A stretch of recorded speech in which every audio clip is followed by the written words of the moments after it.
જૂનાગઢના ભવનાથ વિસ્તારમાં આજે ભારેલા અગ્નિ જેવી સ્થિતિ જોવા મળી હતી।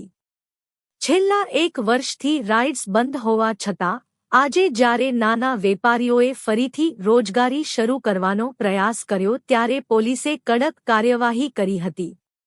શું છે સમગ્ર વિવાદ? પોલીસની કાર્યવાહી ભવનાથ પાર્કિંગ ગ્રાઉન્ડમાં બાળકોની રાઇડ્સ શરૂ કરાતા જ પોલીસ કાફલો દોડી આવ્યો હતો અને રાઇડ્સ બંધ કરાવી હતી। વેપારીઓનો આક્રોશ હાથથી ચક્રડી ફેરવીને પોતાનું ગુજરાન ચલાવતા ગરીબ વેપારીઓએ વહીવટી તંત્ર સામે ઉગ્ર વિરોધ નોંધાવ્યો છે।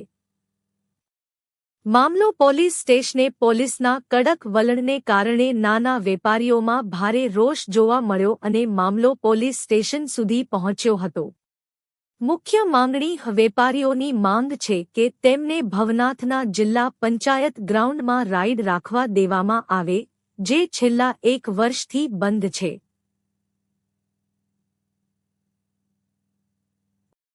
અમારી રોજગારીનું શું? નાના વેપારીઓએ રડતી આંખે વહીવટી તંત્ર સામે પોતાની નારાજગી વ્યક્ત કરી હતી।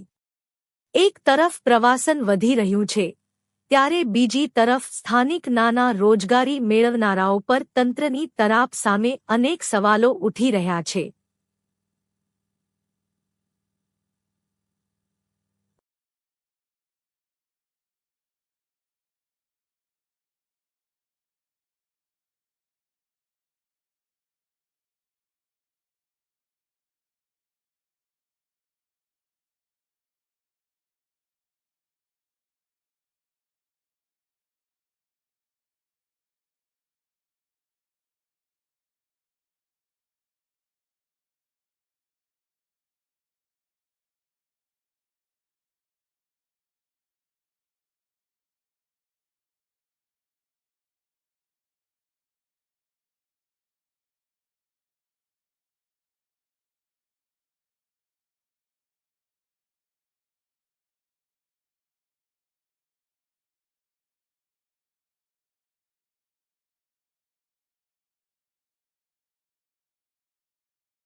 મારું નામ નીતાબેન છે।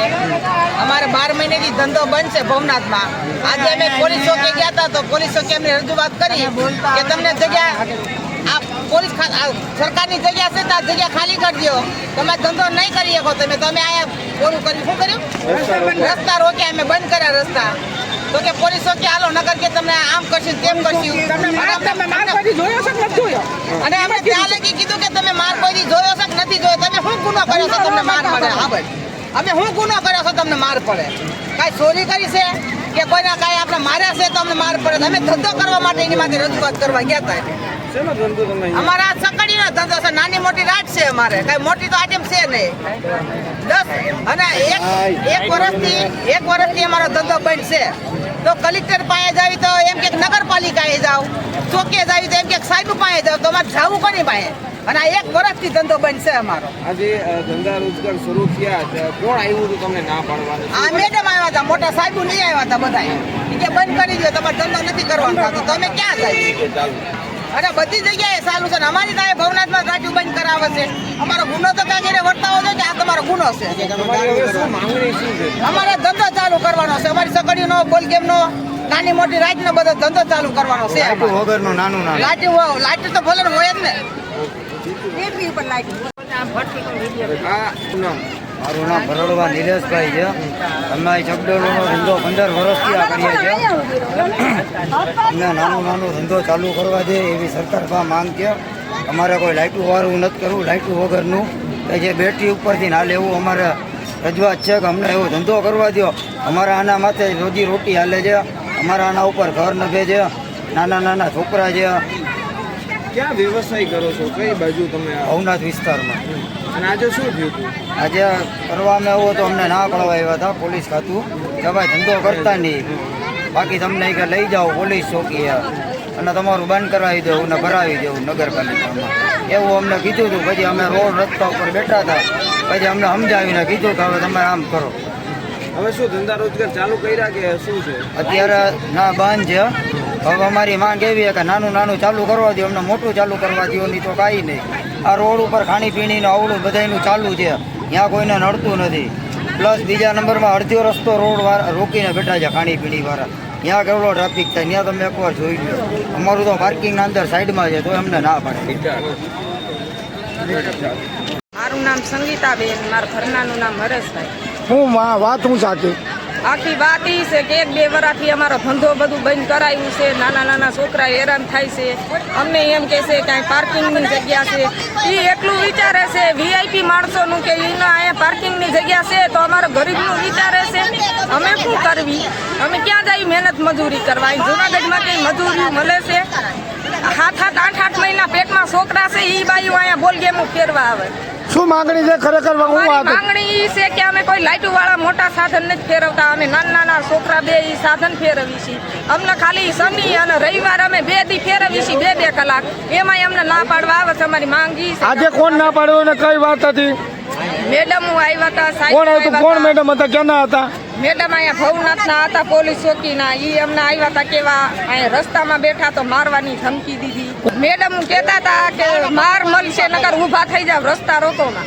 એટલે કાયદામાં આવ્યું કે જોગવાઈ છે મારવાની? હા, એટલે અમારો એવો ગુનો, અમારો એવો વાખું આવી ગયો કે અમને મારવાનું. અમારી માંગણી ઈ જ છે કે અમને ખાલી ધંધો કરવા દે શનિ રવિવાર, બીજું અમે કાંઈ નથી કહેતા. કોર્ટમાં હા જરૂર પડશે તો કોર્ટમાં જઈશું, બીજે જઈશું.